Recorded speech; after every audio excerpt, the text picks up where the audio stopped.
get some stuff. Marie Larson always clears the leaves from her garden in the spring. She pays just as much attention to her power bill, combing through it for excess kilowatts. We turn off lights, we don't put, we don't use our dishwasher when it's a partial load. Marie is one of Owatonna's ratepayers receiving the Conserve and Save Home Energy Report.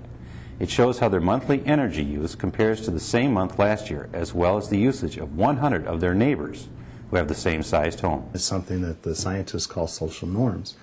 Owatonna Public Utilities and Austin Utility are only the 4th power companies in the U.S. to use behavioral studies to help people do the right thing. What you have to realize is in everyday life you make literally thousands and thousands of decisions, from what kind of shirt I'm going to wear to everything. If I'm going to obey the speed limits, and you just can't possibly make a rational decision for every decision that you need to make. And so that's where social norms come in. Starting in March, homeowners in Owatonna began receiving a chart with their gas, water, and electric bills. There's only, a couple of us, and so we probably don't consume anything like across the street, and they have 4 or 5 kids. But the experience in the original test city, Sacramento, showed that people do respond to the neighbors. But the Home Energy Report also shows customers how much they could save if they were as energy efficient as the top 25%. I know my philosophy is I'm all about energy conservation, and frankly, it doesn't matter to me if the customer wants to do it because he thinks it's good for the environment, or he thinks it's good for his pocketbook, or he thinks we're running out of energy, or because the neighbors are doing it. Less than a month into the program, Wareheim said there have been no problems. Instead, people have been calling the utility with questions. Requests for energy audits are up.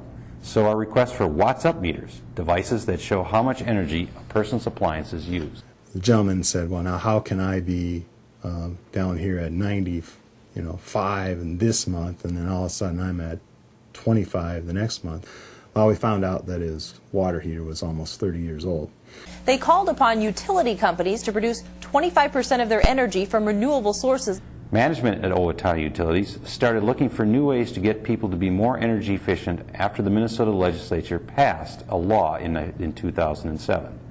That law, pushed by Fresh Energy and Minnesota Center for Environmental Advocacy, among others, requires utilities to cut their sales of natural gas and electricity 1.5% a year. In the past, they spent money on rebate programs to encourage people to buy energy-efficient furnaces, air conditioners, and other appliances. But even when people installed those better appliances, the energy savings were undercut by other bad habits. Most people will tell you that they turn off the lights when they leave a room, and I can guarantee you that most people don't. Owatonna is part of the Southern Minnesota Municipal Power Agency that dropped out of building the Big Stone 2 coal-fired power plant. But officials are hoping programs like this one will avoid building any more costly power plants. The Owatonna Public Utilities are using energy efficiency investments to cut the amount of electricity that they need to provide in the city. But when they do need to provide electricity to their customers, they are going to renewable energy sources such as these 67 wind turbines here in Dexter, Minnesota. These turbines provide 100 megawatts of power, the equivalent of a small coal-fired or natural gas-fired power plant.